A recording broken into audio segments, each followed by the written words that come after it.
vient un moment où toute la planète est sur l'agenda du développement durable. Et il nous paraissait un peu paradoxal de continuer à construire en détruisant systématiquement.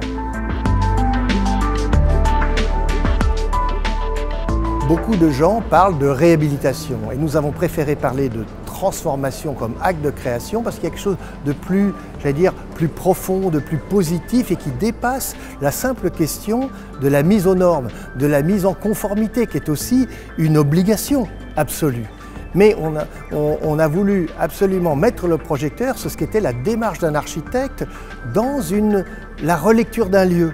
Voilà, c'est ça qui est important parce que la mise aux normes, la mise en conformité, autrement, elle est technique.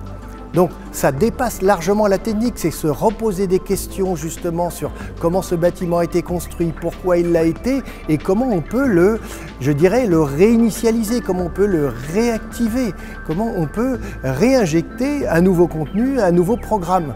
Et c'est là l'enjeu de l'architecture.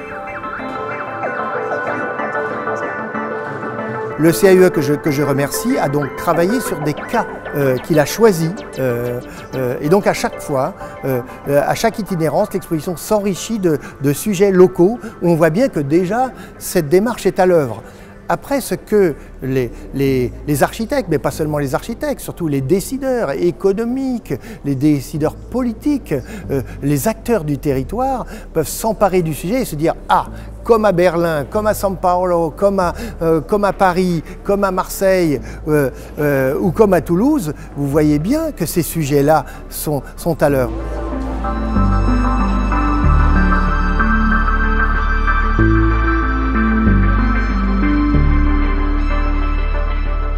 Les kilomètres verts, c'est un kilomètre, c'est-à-dire c'est un bâtiment qui est long 1 kilomètre.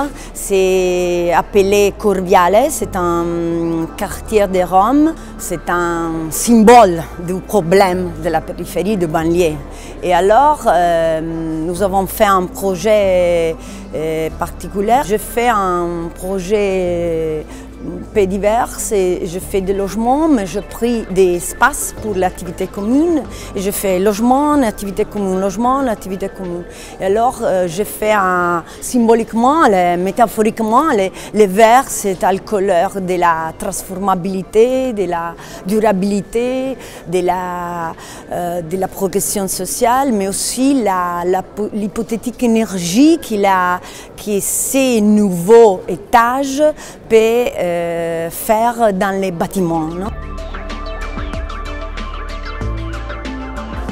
Alors une exposition comme celle-ci, donc c'est très intéressant, mais également le thème des tables rondes pour nous architectes nous permet finalement de venir discuter avec d'autres architectes, d'autres visions et de dialoguer sur ce thème important qui est finalement la transformation pour pouvoir s'ouvrir sur d'autres horizons et d'autres sujets.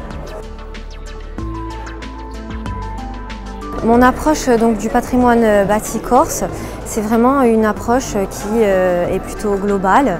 Donc, le patrimoine bâti corse, il est vraiment composé d'une multitude de patrimoines, que ce soit patrimoine religieux, mais également patrimoine civil, sur de nombreuses années. Donc c'est vraiment un patrimoine riche. Qui nécessite quand même aujourd'hui un travail qui est relativement important. On s'aperçoit qu'il y a quand même vraiment une envie des collectivités de œuvrer pour la réhabilitation de ce patrimoine c'est vraiment des sujets propres à des projets de qualité.